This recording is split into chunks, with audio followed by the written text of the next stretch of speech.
Let's talk about nothing. I'm not typically one to buy into the hype. I have been a first adopter of many products that unfortunately have come back to bite me, and so when Nothing came forward with this marketing pitch that they somehow would fix a broken tech market, I wasn't too impressed, especially then when they came out with the phone and it was just basically a normal phone. I've been really interested in folding phones and anyone changing up the formula, and Nothing, despite some cool tweaks, didn't really change up that formula all that much. That being said, I wanted to give them a fair shake and get the opportunity to test a brand new entrant into the Android market. And so I've been reviewing the Nothing Phone 1 over the past couple weeks. And so far, I'm pretty darn impressed. But is it enough to compete with giants like Samsung and even OnePlus? Let's talk about it. This is InnoIso, and this is the Nothing Phone 1 review. Let's start with what makes the Nothing Phone 1 so unique in its design. Yes, some people pointed out this has a lot of similarities to the design of the iPhone 12, but considering no Android manufacturers have gone for that similar hard squared edge with the rounded corners look, I think it's nice to see something new from Android. The back panel is really what differentiates it in this techie see-through design. Now, I initially was thinking that this would be the type of thing that all enthusiasts and nerds love, and everyone else would see it as overly nerdy. But I passed it around to a couple of my friends, and they're generally all impressed with the design. They even were more impressed when I ended up turning on the little lights in the back to give it a little bit of flair. Those lights, while cool and bright, unfortunately aren't nearly as customizable as I had hoped, which we'll talk about in the software. But in terms of the general design and look, I love it. I do really like the design. The one thing that holds it back for me are the ergonomics. This is a relatively large phone, a little bit larger than the iPhone 13 Pro that I used earlier this year. And the square edges make it pretty difficult for me to hold. Yes, I can grip onto it very well, but as far as holding it in one hand and using it, it's just a little bit too large and square for my liking. For a time, I was wondering if I could hand this to people and say, this is an early version of the iPhone 14, what do you think? And see if they could actually notice the difference. Maybe if I locked it into Chrome or some application where they couldn't actually get back to the home screen, or maybe if I redesigned my home screen to look like an iPhone home screen, they would actually believe me. The sole difference is the fact that there's no massive notch on the front panel, and instead this relatively small hole punch, which is nice. I do think the screen is substantially better than the Pixel 6a that it had been replacing for me. The experience is pretty different. Now, the refresh rate of 120 Hz doesn't really matter too much to me. Frankly, I didn't notice a lot of difference there, but the screen is larger and it does feel a little bit brighter as well. In line with the iPhone's design is these relatively big and squishy buttons on either side of the device, which I actually do appreciate because they're very, very soft and easy to press down. The sharper, smaller, stiffer buttons that you get on a lot of other flagships are unfortunately kind of uncomfortable to hold onto or press down on, and you have to brace the other side of the phone in order to press down. That's not the case here. The only problem with this is the fact that the buttons are positioned on exact opposite sides of the device. So often when I was pressing against the power button with one hand, I would accidentally also trigger the volume buttons, taking a screenshot or setting the phone to power down. It's just a weird experience, and I wish that they had repositioned the buttons to be in more comfortable places. Speaking of comparing it against the Pixel 6a, there's also a slightly better fingerprint sensor that's a little bit more reliable than the Pixel 6a.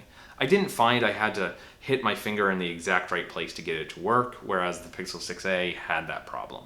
Despite having a significantly faster refresh rate than the Pixel 6a, unfortunately, this really didn't have the horsepower in my experience to drive that faster refresh rate.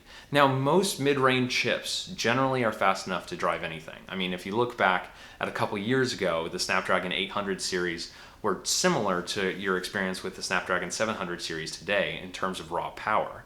But for whatever reason, probably software optimization, I didn't have too great of a performance experience on this phone. Sometimes apps would really lag to open up, Twitter was a mess to browse, and the whole experience felt a little bit more stuttery than my experience on the Pixel 6a, which technically has a flagship level chip. It wasn't enough to make me really need a flagship level phone, but if I were going to keep this phone for 3 or 4 years, then it probably would slow down quite a bit by that point. Battery life, on the other hand, was pretty substantial. I typically got anywhere from 7 to 8 hours of screen on time on this device, and it was tough to kill it.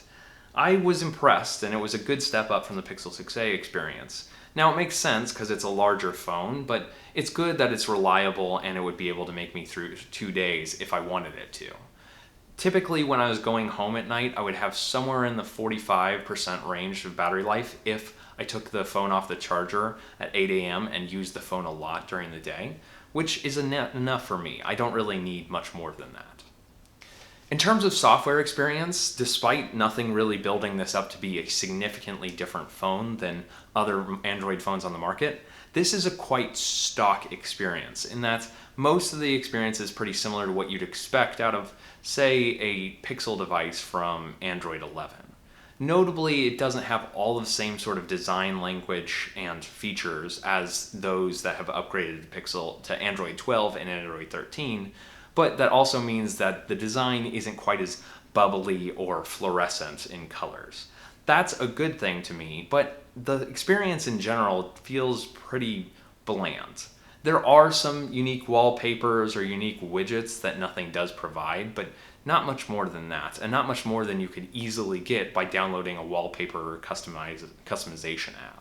It's odd to me that nothing really didn't put in all that much work in terms of customizing the software experience and making it unique. And that really comes into play when it comes to the lights on the back of the phone, the glyphs. The glyphs allow you to customize ringtones, ringtone flashes and buzzes, and frankly, I haven't really customized my ringtone vibration in maybe 5 or 6 years, and it's definitely not intentionally. The glyphs interface allows you to quickly see how much charge you have when you first plug in the phone, but I could just see that from the front of the device instead. And it also notifies you when a notification is coming in, but I could also just look at the always on display and see what that notification says. Frankly, it's often more distracting to see the glyphs light up than it is actually, beneficial. There are a couple things that I'd love to do with the glyphs as far as like super detailed customization where specific LEDs light up in specific scenarios. That would be pretty cool to customize, but that option is not there. Instead, you have to select from a preset pattern across whatever nothing gives to you. Then the only other way to light up the glyphs is through the camera application. I wish there was simply like a quick setting that I could swipe down and turn on the glyphs, because more times than not, I use the glyphs to show this phone off to my friends rather than for any sort of practical purposes. And frankly, this is a discussion piece, and that's one of the things that makes this design unique. Oh, by the way, if you aren't already subscribed, I just hit 3,000 subscribers. I want to get to 4,000 soon, so please help me do that by getting subscribed down below. Be sure to check out my upcoming videos like reviewing the Nothing Buds review, or the Galaxy Z Fold and Galaxy Z Flip 4 reviews, all of the Galaxy products. I hope that if you like Android content, that this is where you stick around. There's a couple other changes, like the fact that the top level of the control panel actually has larger buttons than the rest of the control panel, but those 2 buttons up there are specifically just mobile data and Bluetooth, and you can't customize them with others. So even if I do use other sort of quick settings more often, that's not an option. Outside of that, this is a relatively stock experience. To be honest, I expected a lot more bugs with a brand new device than I really have been getting, which is impressive for the Nothing team. I know there were a lot of people that had a lot of problems with the Essential phone when it first came out, which is one of the reasons why it failed, frankly. And so it's nice to see a new phone come out that is a relatively polished experience. The biggest software bug that I've been having, and it's been pretty consistent, is that Bluetooth headphones connected to the device won't play the audio through them, and even resetting the phone or turning off Bluetooth doesn't change and fix it. Instead, I have to disconnect the Bluetooth earbuds and forget them and then reconnect them from scratch. This made my experience with the new Nothing earbuds a little bit worse than I had hoped. I'll have a review on that pretty soon here. But it was a small bug, and it didn't happen enough to make my overall experience with the phone bad. Where I really expected the Nothing phone to fail was in the camera, because it is a mid-range phone that doesn't have a big G on the back of it. But I was generally surprised. The experience isn't perfect. I wouldn't really compare this with the Galaxy S22 level of camera quality, but I'd say it's probably in the same range as the Galaxy S20 FE, Galaxy S21-ish, or probably in the same range as the iPhone 12. That is to say, it takes some pretty great photos and generally has good colors, brightness, and surprisingly good portrait mode for what is a pretty discount phone. That's good news for any Nothing fans. But I wouldn't say this is competitive with my Galaxy S22 Ultra that I've been using, which has the ability to take photos from a lot further away. The two cameras in here aren't nearly as versatile as you'd get on most flagships, but that's okay. Videos, on the other hand, really don't stand up as well to Samsung flagships or Apple flagships. Instead, they are quite unstable unless you specifically hold the phone in a very fixed place.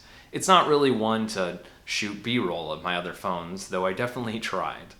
That's okay, it's not a big expectation that I have out of a phone that comes in at less than $500. That is to say, it would be around $500 if it was offered in the United States, which is unfortunately not. The primary reason for that is probably the carriers. It's very, very difficult to get your phone on carrier shelves. It's why it took OnePlus many years to be able to do so, to break into T-Mobile. And in order to get there, Nothing probably had to have more than one iteration of their phone. So it's going to take some time. Until then, it doesn't really make sense for Nothing to offer their phone in the United States because it's very, very hard to distribute for what would likely be a very, very low volume. So for my fellow Americans, if you plan on buying the Nothing phone, you'll have to import it, or buy it from someone else who did import it. I generally don't recommend importing phones or buying imported phones in the United States unless you are an enthusiast and are willing to risk the money if something goes wrong with your phone, because you will be unable to fulfill the warranty because Nothing doesn't sell the device in your locale. That's a pretty big risk for most people and probably makes most other mid-range phones in the United States better options than the Nothing phone. But if you are not in the United States and you're in an area that the Nothing phone is available, or if you are one of those enthusiasts, the Nothing phone is a very, very impressive first try for what is a still very, very new company. I've been impressed and I like this phone. It's not the type of phone that I would take over any other mid-range phone. It's probably in my top 3 or 4 of phones in its price range. But that's okay, and that's a great first start. My only question is that Nothing made a very, very big deal about the type of phone that this is, and that they would somehow break the market. And unfortunately, this is pretty basic. It does most phone things very, very well at a reasonable price point, but it doesn't really change up the formula all that much. Carl Pei, the founder of Nothing, has been very active on Twitter hyping up this phone, and I think he's had 2 particularly very revealing tweets about this phone. The first is that he pointed out that the hype is too much. There's really too much hype for what this phone actually is, and I generally agree with him.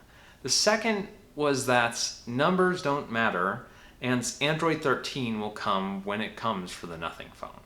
Which, generally, I'm not the type of person to really be up in arms about the next Android upgrade, especially considering I really don't think Android 13 is all that beneficial. But, that being said, it was a very weird thing to say. And the reason is because the majority of people that I know that follow Nothing are either enthusiasts, or more importantly, enthusiasts and OnePlus fans. Those OnePlus fans that think they were burnt from OnePlus somehow going the way of a big company now are coming to Nothing as though they will somehow replace what they've lost with Nothing. And then going and saying to the enthusiasts that actually Android upgrades don't matter, we'll get to Android 13 eventually, seems to be the wrong call. I think most enthusiasts are a lot bigger fans of Android upgrades than your average individual. Thank you for watching InnoIso. I hope you like this review of the Nothing Phone 1. If you did, be sure to get subscribed, let me know down in the comments, and like this video. I've got a couple big videos coming up pretty soon here that I'm very excited about, like a deep dive review of the Z Fold 4, so if you're interested in that, I hope you get subscribed and check it out when it comes out. Thanks for watching, hope you had a good one, I'll see you later.